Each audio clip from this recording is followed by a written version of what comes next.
Listen, Whole Foods Market is a great place to get everything that we need for a fantastic summer barbecue. They have the chicken thighs, the ground beef. We love to have salmon burgers, uncured hot dogs. Plus, there's all the other things that you love for summer barbecue, the ice cream, the tortilla chips, the salsas, salad kits. You can get it all at Whole Foods Market. And look for hundreds of yellow low price signs that help you save without compromising the quality you expect from Whole Foods Market. There are so many ways to save on summer grilling favorites at Whole Foods Market. Let's talk about the Defender 110. It is a vehicle built for the modern explorer. Gretch, I have a friend who's extremely adventurous, and she loves her Defender 110. It's a vehicle that looks tough because it is tough. The Defender boasts an exterior design for optimum durability. It has a raised hood and sculpted grille that give the Defender 110 a modern edge. Yeah, it has 3D surround cameras with clear sight ground view that let you see underneath the vehicle and anticipate obstacles in rough terrain. Clear sight rear view offers an unobstructed rear view even when you can't see through the back window. Driver aid technologies make driving and parking simpler. Intuitive driver displays are customizable to your journey. Design your Defender 110 at LandRoverUSA.com. Visit LandRoverUSA.com to learn more about the Defender 110. Explore the Defender 110 at LandRoverUSA.com. Lemonada.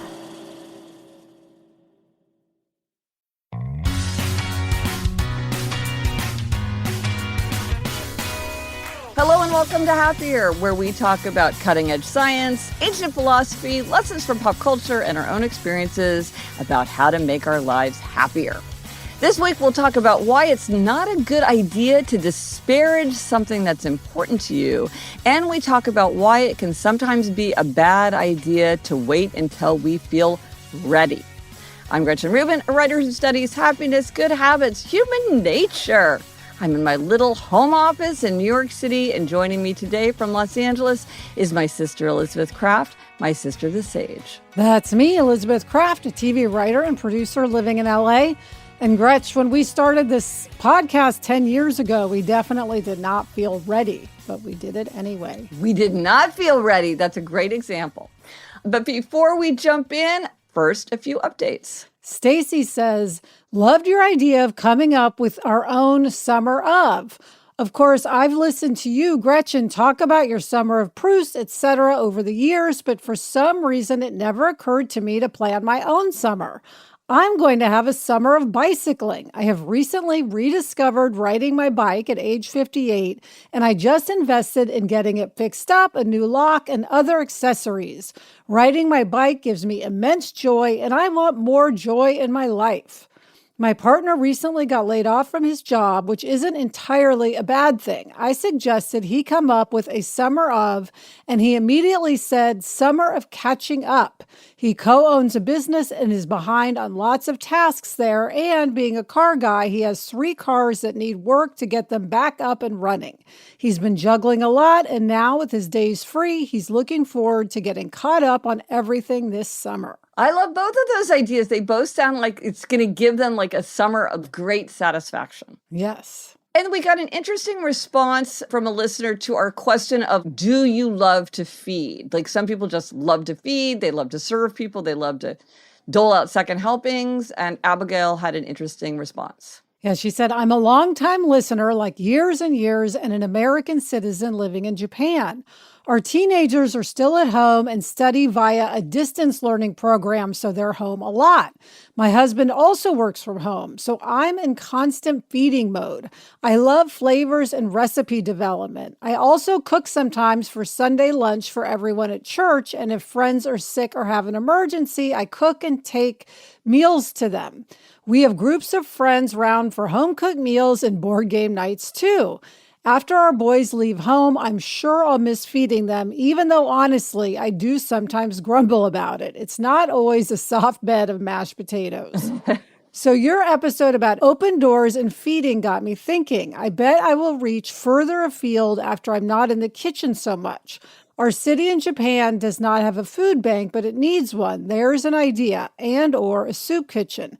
After the boys leave, I will be working more, but my thinking cap will also be on for how I can fill more tables. But see, this is exactly what I was thinking of as I was thinking about the empty nest, the open door transition phase, and thinking about how these associated pleasures, like the love to feed, how we think of them as being part of what we love about family life. And they are part of what we love about family life. But when you understand that it's something that could be separate from family life too, and like, how would you bring that element into your life in a new way? And here are these really tangible, constructive examples of how it's part of family life, but it's also part of church, and it's part of friends, and it's part of your community. And I just thought this was, as I was thinking about trying to peel apart how these pleasures feed into our experience of family life. I mean, this was just such a great example. So thank you, Abigail, for that. I thought it was so clarifying. And I want to think of a better phrase than associated pleasures. We need to workshop this. Okay. It's the pleasures that are mixed up with family life. They're associated, but associated pleasures sounds so boring. Right along pleasures, I don't know. Okay. Anybody have any great ideas? Hit me up. Elizabeth, I will force you to brainstorm with me. Will do. Well, and speaking of fun names for things, Whimsy. Everybody, a whimsical name is wonderful, Whimsy, but we are gathering ideas for Whimsy. So if you have a good suggestion for bringing more whimsy into everyday life, let us know. Our very special episode 540 coming up will be all about whimsy. I cannot wait. And this week, our Try This at Home suggestion is don't disparage something that's important to you. So explain what that means, Gretch. Okay, well, I happened to see somebody saying online, well, is anybody else feeling like depressed around Mother's Day? And in our household, we never made a big deal of it, and we always referred to it as a Hallmark holiday. But I'm realizing that because of the situation, both of my sons are probably going to be with their significant others' mothers, and maybe I'll get a text or a phone call, but that's it. And when I read that, I thought, look, if you go around saying Mother's Day doesn't matter, Mother's Day is a Hallmark fake holiday, then I don't think it's that unrealistic to think that your children will think it's not such a big deal to you, and they won't really make a big deal out of it. And so if it is the kind of thing that's going to make you feel very sad, if there's not a lot of recognition on Mother's Day, you should make that clear, and you certainly shouldn't disparage it. Because, I mean, I don't know about you, Elizabeth, but I take people literally. If they say like, oh, this isn't important to me, I'll be like, okay, well, if that's not important to you, then I will not treat it with importance. I think a lot of people might be like that. Absolutely. And this comes up a lot. I mean, people do have a tendency to do this. I think they do this with gatherings. Like somebody may say, oh, it's not important if you come to my book signing or to my birthday party or to my holiday gathering. Yeah. But then they're hurt if you don't go. Right. So if you care, just say, oh, I'm really excited about my holiday party this year. I really hope you can make it. Or, oh, I really want people at my book signing. Please come. Yes. Well, and this is the thing is I think a lot of times the reason that we disparage something is that we're trying to protect ourselves. Maybe it makes us feel vulnerable, or we don't want to reveal that something does matter to us, or maybe we're afraid we're going to be disappointed. So we try to pretend like we don't care, because that way if people disappoint us, we can say like, well, I never cared anyway. But the problem is if you do care, then you've really set yourself up to be hurt because you've sent this message. I was thinking that a way that this comes up is with the 5 love languages, which is this idea that people have 5 love languages. It's acts of service, words of affirmation, physical touch, receiving gifts, and quality time. And if you say to somebody, it doesn't matter to me, oh, it's okay if you don't want to hang out, or, oh, you don't need to go out of your way to say nice things about what I did. It's like, then people might not do it, even though it's the very thing that you crave. Yes. For sure, gifts are in this category. Like a lot of people will say no gifts. Yeah. But actually their love language is gifts and they Yes. do want gifts. Yes. And that doesn't mean it has to be a big gift, but it does matter to them. Now, you're not going to go around telling people, and please bring a gift. Right. But you don't have to say no gifts on an invitation if you actually want gifts. Right. Well, it's funny because I think people will often say no gifts and then people bring a gift anyway. And I don't bring a gift if it says no gifts. Same. But it's funny. It reminds me of when Eleanor was little. She was not very good at math, though she caught up. But there was a period where she wasn't very good at math. And we went in for the parent-teacher conference and they were like, well, you know, Eleanor is not doing the optional math. And we really think she should. And so I go to Eleanor and, well, they really think you should be doing the optional math. And she's like, well, it's called optional math. And I like, if it's optional, I don't want to do it. If they tell me I have to do it, I'll do it, but I'm not going to do it if it's optional. And I'm like, I'm with you, Eleanor. I mean, if it's assigned, you do it. If it's optional, it's optional. You can't say that something is optional and then be surprised if somebody doesn't do it. And that's the same thing here. But I think often there is this emotional aspect where to protect ourselves from pain, we say, I don't care. But then we do care. I mean, here's something where people often think that I'm not being honest. But Jamie, my husband, does not read anything that I write. He does not listen to the podcast. He does not, I don't even think he subscribes to my newsletter. I mean, he's like, I get it at home. I don't need to get more of it in my ears or in front of my eyes. And often people will say, do you care? And I can honestly say, I do not care. I understand it. But Jamie has a podcast now, which is an excellent podcast called After Hours. And he's like, I care. I want you to listen. And I'm like, then I will listen. But if he had said, you don't have to listen, I don't care, I don't know that I would, because there is this element of, I think that this should be better. And can I say? And it's just one of these things where maybe I would listen, but if he said he didn't care, maybe I would not have, or I wouldn't have done it as faithfully. But I'm really glad that he said, I really do want you to listen, because then I could be like, oh, with all my heart, I'm glad to listen. Right. If he had said, I don't care, but he did care, then he could resent that you didn't listen. That's what this is about. You want to avoid resentment. I also think, Gretchen, it's one of those times where look at what you disparage and it could tell you about something you actually care about that you don't even know consciously you care about. Yes, I think that is a deep insight. It's kind of like, what do you lie about and whom do you envy? Yes. It's one of these things, because if you march around telling people Mother's Day doesn't matter, Mother's Day doesn't matter, Mother's Day doesn't matter, and then you're on social media saying, oh, I'm really sad because I don't think anybody's going to do anything for Mother's Day. It's like, okay, that's an important clue. Yes. Let us know if you do try this at home. Have you caught yourself doing this? Have you seen someone else do this where you feel like they've disparaged something because they really didn't want to admit how important it was to them? I feel like this is the kind of thing where you might not notice it, but then once the question's in your mind, you might see it in places that are unexpected. It'll be really interesting to hear how people respond. Let us know on Instagram, Threads, TikTok, Facebook. Drop us an email, podcast@GretchenRubin.com. Or as always, you can go to the show notes. This is happiercast.com/539. Coming up, we've got a fun happiness hack related to summer travel. But first, this break.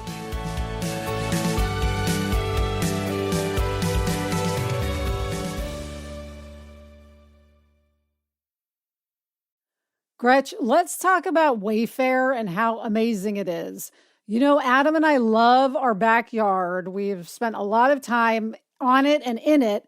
And we used to always jockey for who got to sit next to the table where they could put their mug of coffee or a glass that they're drinking out of. But thanks to Wayfair, I got 2 more tables for the outside. And now we both always have somewhere to put our drink. There's something for every style and every home, no matter your space or budget. Wayfair makes it easy to tackle your summer home goals with endless inspiration for every space and budget, including the outdoors. Don't wait. Make your outdoor space your dream oasis today with Wayfair and enjoy it all summer long. Head to wayfair.com right now to shop a huge outdoor selection. That's WAYFAIR.com. Wayfair. Every style, every home.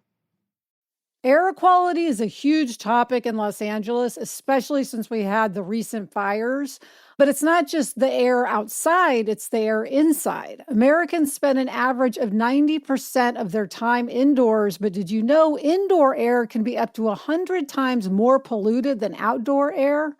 Breathe easy with Air Doctor, the award-winning air purifier that eliminates 99.99% of dangerous contaminants like allergens, viruses, smoke, gases, mold spores, and more.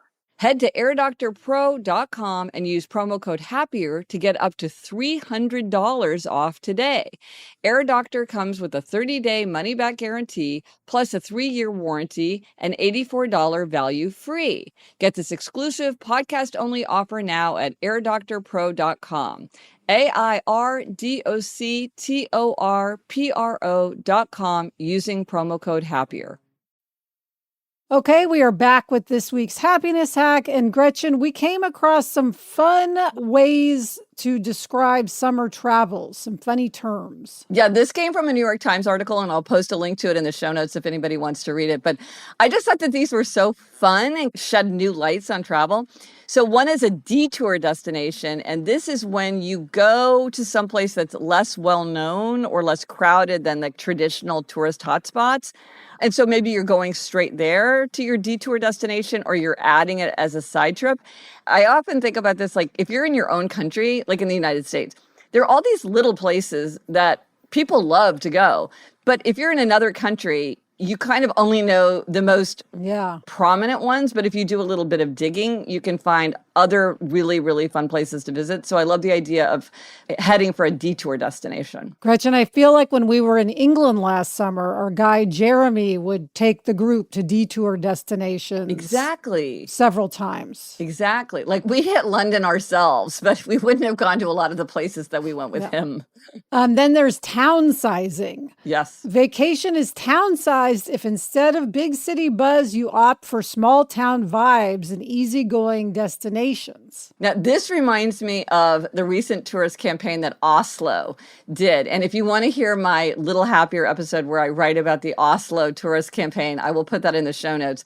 But basically, their slogan is it even a city? Where this disgruntled person from Oslo is like, this isn't Paris. This isn't London. You can walk from one side to the other for 30 minutes. You walk around one corner, there's the prime minister. You walk around another corner, there's the king. Like, is it even a city? And you're like, the things that he didn't like about it is exactly the things that other people would find attractive. Anyway, it's a very funny campaign. I will post a link to the Little Happier episode about that. Yeah. So, Gretch, for our reading retreat, we're thinking maybe we'll townsize, go somewhere smaller, not a big city. Yeah, exactly.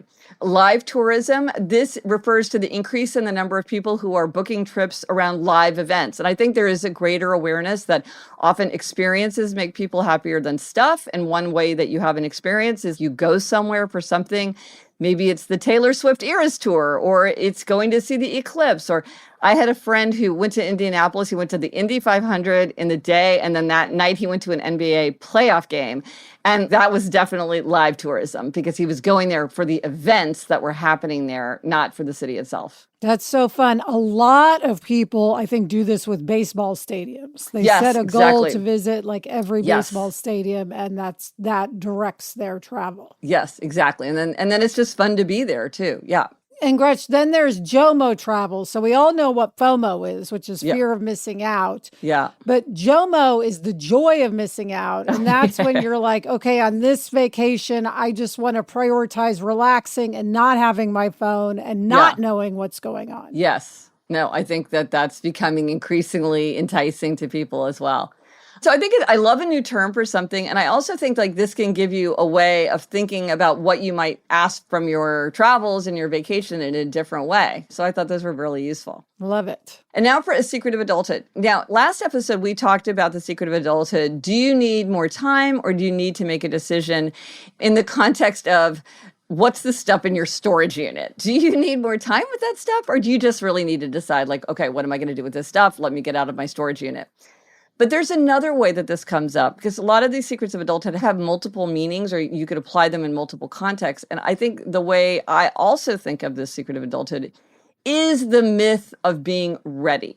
Because sometimes people think, well, I need more time because I am not ready. When in fact, it needs to be like, well, you may not feel ready, but do you still need to make a decision? Yes. And this came up with you with getting your new puppy, Taffy. No, exactly. And I was talking to Eliza, our older daughter, and I said to her, well, look, I've got my book tour, and then I would love to take a big family vacation, and we've got so much going on. It's really busy. I don't think it's a good time to get a puppy. I don't think we're ready for it yet. And she said, there'll never be an easy time to have a puppy. You just need to make it work. And I realized that I would never feel ready to have a puppy. That was exactly right. And of course, we didn't get the puppy like while I was on book tour, because then Jamie would have been solo parenting a dog and a puppy. So we didn't pick a wrong time. It was very clarifying for her to say, you're never going to feel ready. So don't wait to feel ready, because otherwise you'll just push it and push it and push it. We needed to just decide to get a dog and make it work. Well, and this comes up all the time with having a baby. Yes. Many people don't feel ready to have a baby. I remember for years, Gretchen, I always felt like I'd be ready to have a baby in 10 years. Yeah. But by the time I was 35, I couldn't just say, well, 45 will be a good time. I just had to embrace doing it. Yeah. Regardless of whether I was ready or not. Well, it's funny, a friend of mine, I remember years ago, somebody said, well, I don't think it's a good time to have a baby. And my friend was like, there's no bad time to have a baby. And I was like, that's the spirit. It's not literally true, but it was a good frame of mind, which is like, don't wait for a good time, because it was something that's really big and challenging. You may never quite feel ready for it. Yeah, and Gretchen, I mentioned at the top of the show that we didn't feel ready to start our podcast, but we did it anyway. Yes, we did. Thank goodness.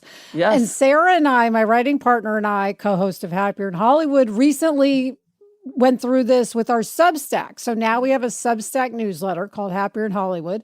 And we didn't feel ready to start it at all. We had never done a newsletter. It's a totally different kind of writing. We weren't sure we totally understood the platform.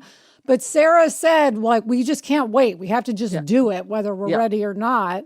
And I'm so glad we did. And now, of course, we feel like, oh, of course we have our newsletter. It's the most natural thing in the world. Well, and Elizabeth, I have to give you your prompt, because you say every time somebody says Substack, you have like your public service announcement that you have to make. So here, say it. Oh, yes. You can subscribe to our newsletter by going to happierInhollywood.com, scrolling down and putting in your email address.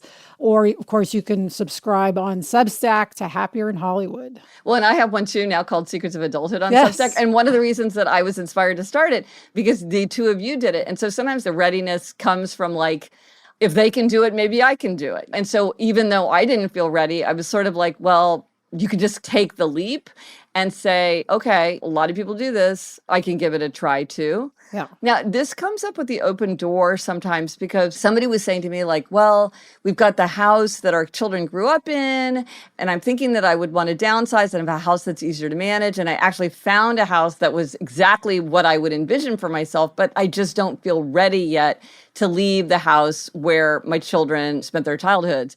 And then the thing to say is, okay, but you may never feel ready, because that old house will always have that pull on your emotions, but you are also feeling this desire to move forward. And so maybe you need to say, let me use that and be guided by that feeling to step into the future. Mm-hmm. Because maybe if you're waiting to have the push to leave, you may never feel the push to leave, because it will always have that emotional significance to you. It reminds me of Dad, who talks about making a big change. And he's saying it's so hard to make a change that if you've thought about doing it, that probably means you should make the change. Yeah. And that's how being ready can be. Like, you've thought about getting this dog and making this change, which probably means you should do it. Well, listen, I don't know if you remember this conversation, but years and years ago, this came up between the two of us, because I was thinking about really trying to become a writer full time and just like leaving law altogether.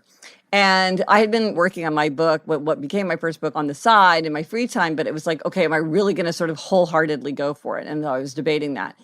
And I remember saying to you, well, the thing is, I worry about feeling legitimate. I'm thinking like, if I do this, like, I'm just like working on this book and, I don't have an agent and I don't have a book contract. I'm just working on this book. I'm not going to feel legitimate. And you said, well, do you feel legitimate now? And I said, no, I don't feel legitimate now. And you said, well, then maybe that's just your nature and you'll never feel legitimate. So you shouldn't use it to guide your decision. And I was like, that was such a moment of clarity for me. It's not useful information, because it's something like, I don't feel like I have it now. Why do I think? Anyway, Again, it's this idea of waiting for a kind of readiness that may not be realistic. Yeah. And that may slow you down in getting what you actually want. Absolutely. Coming up, we've got a listener question related to mean jokes. But first, this break.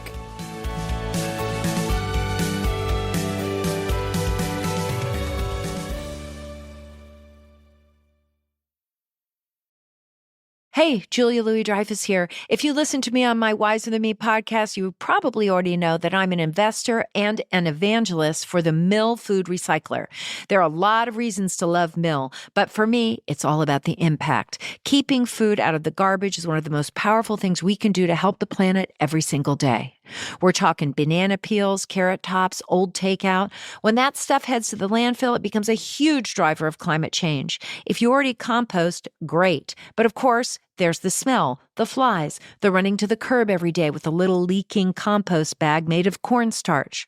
That's where Mill comes in. It makes keeping food out of the trash as easy as dropping it in. It can handle nearly anything, from a turkey carcass to like 20 avocado pits. It works automatically while you sleep. You can keep filling it for weeks, and it never, ever smells. Mill makes dry, nutrient-rich grounds that you can use in your garden, add to your compost, feed to your chickens, or Mill can get them back to a small farm for you.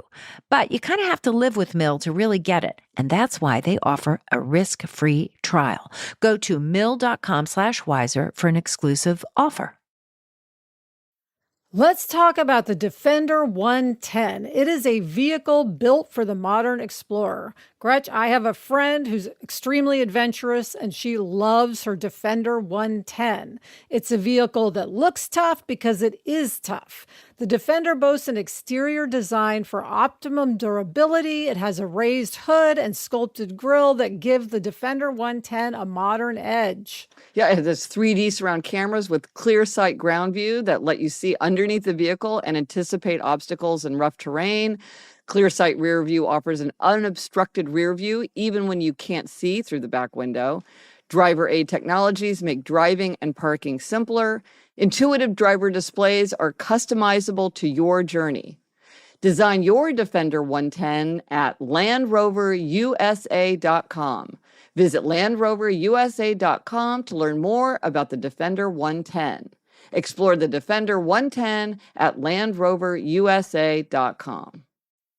And here's a listener question. The listener included her name, but we're making it anonymous because it's a pretty sensitive question and we didn't want to risk making somebody uncomfortable. This is one of these ones where it's really hard. So give us your answers too once you hear the question. Yes, she says, my husband has a habit of making me the brunt of his jokes. Recently, we played pickleball with two of our kids, and later in the day, he joked about what a loser I am. Usually he'll say something about me not being able to take a joke if I show my hurt feelings. It feels like he knows my feelings will be hurt and he doesn't care. He won because of his partner. He grew up in a family that mistreated his father in the same way, which I hated. What can I say or do? This is a tough one. I feel like this is pretty common. You hear a lot about people who say, well, I'm just joking. Yeah. One thing you can do is just say like, well, you say you're joking, but no one is laughing. Yeah. To me, the way something becomes a joke is that people laugh. It's like the way somebody is a stand-up comedian is that people laugh when they talk. If nobody laughs, you can't say, oh, I'm being funny. Right. Being funny is something that others decide. You don't decide yourself. So you could say, well, you say you're joking, but no one's laughing, least of all me. But I don't know that that's that useful. And sometimes it works to ask people to repeat themselves or ask what they mean. Yes. This often works when people say something that's offensive and you want to just point out, wait, do you want to take that again? Because a lot of times if people repeat themselves, they hear what they're saying more. Or maybe just say like, wow, it sounds like you're actually really angry because you said something so mean. Is there something going on? That might be useful. And one thing I think, Gretch, is to talk to him not in that moment. So at a time totally unrelated, just say, hey, there's something I want to talk to you about. You really may not mean anything by your jokes, but it bothers me. And if you know this bothers me and you're doing it anyway, is there something I'm doing that's making you angry or you're upset about, and this is how you're lashing out at me? Is there something deeper we need to talk about? Right, but not doing it as part of the moment, Yes. but really like having a separate conversation about it when both people are calm and maybe you're holding hands or something like that and just trying to have a deep conversation about it. She says that this is a pattern that was in his family of origin, and I do think that those kinds of patterns get ingrained. This is really hard. I feel like let's hear more solutions from people because this is really, really hurtful. And that whole thing about you're just joking, you don't have a sense of humor. It's like, no, I don't have a sense of humor when people are saying mean things to me. Yeah. And maybe she should ask him to look at it through the lens of his father. Like, do you think your dad enjoyed this? And if you think he didn't, then do you think I enjoy it? Maybe that'll be clarifying. Right. Interesting. I just think it's a joke if people laugh, but I don't know. But then is the rest of the family laughing? Probably not. I don't know. Interesting. Well, listeners, let us know. It's a very important question. And now for demerits and gold stars. Yes, Gretch, you are up with a happiness demerit this week. Okay, so classic mistake. So we have a puppy, Taffy, and one of the things we have in our house is we have a dog drawer. So it's this big, deep drawer, and that's where it's like the long leash and the booties and the extra doggy bags and all that kind of thing goes in there. So with the puppy, I got things like this stuff called Nature's Miracle, which is like what you put on, if like they have an accident, you put it on it to like get rid of the smell. And the biter spray, which is if they chew on something over and over again, like the side of a rug or something, or like the side of a piece of furniture, you can spray this on it. And then allegedly it makes them not want to chew on it and a few things like that. So I got these things for Taffy, and then I go to the dog drawer to put them away where they go. And guess what I found in the dog drawer, Elizabeth? Exactly what you needed, biter spray and shampoo. Exactly what I needed and practically unused. So it's like, I didn't wait until I actually need it. Well, the Nature's Miracle we did need. So I was like, well, now we have 2 bottles, but could very well use all of it. But I should have used up the open bottle before. But the biter spray, turned out I had hardly ever used the biter spray in the beginning. And I just panicked with the puppy, like, oh my gosh, she's going to chew everything, because that's what people tell you. So far, she has not done that. But why didn't I check the dog drawer? We have a dog, but I literally did not even cross my mind. Now, it's true that he's 10 years old, so a lot of this stuff has been in there for a long time, but still, always check to see what you have. Because a lot of times you're like, I did buy a box of brown sugar last time or whatever. It's like, always just check your supplies before you order stuff. It's just a good idea. Well, you'll be ready for the next puppy, Gretch. Yeah, okay. Wow, okay. Whew, that's a big thought. Elizabeth, what is your gold star? Well, Gretchen, my gold star is to all the people who've been sending in reading retreat recommendations. Yes. In our recent newsletter, I asked people for recommendations, both for where you and I should go for our reading retreat. That's like within about 3 hours driving of LA. And also for what I should read. What just absolutely compelling book should I take on the reading retreat? So keep those ideas coming. Love to get the reading retreat suggestions. Elizabeth, this is going to be such a delightful sisterly adventure. Kind of the opposite of what we did last summer. It really is, yeah. But delightful in a completely different way. The resource for this week, speaking of summer, is the Design Your Summer worksheet. Is something you can use if you want a simple way to bring more intention and fun to your summer. This is a worksheet that is going to help you plan. You can fill it out with what you want to read, watch, learn, celebrate, what you want to get out of the summer. Go to happiercast.com/summer guide to get your free copy. And Alyssa, speaking of the summer and speaking of reading, what are you reading? I am reading Year Zero, A History of 1945 by Ian Baruma. And I am reading All the Way to the River by Elizabeth Gilbert. And that's it for this episode of Happier. Remember to try this at home.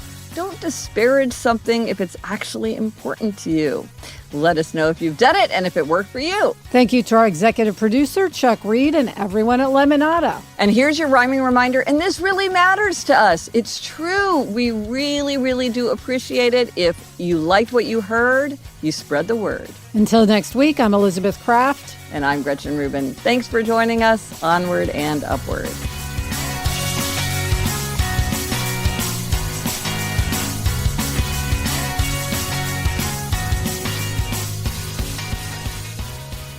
So, Elizabeth, the key question for the reading retreat is how many books to read? Because Yes. you might finish one, you might not like one, you might not be in the mood for one. I feel like I could end up packing like 15 books if I'm not careful. Well, and I'm debating whether I want to read something really big like It by Stephen King or, try to whip through a few books to have that sort of satisfied feeling of finishing. Ooh, I'm so curious to know what you'll decide.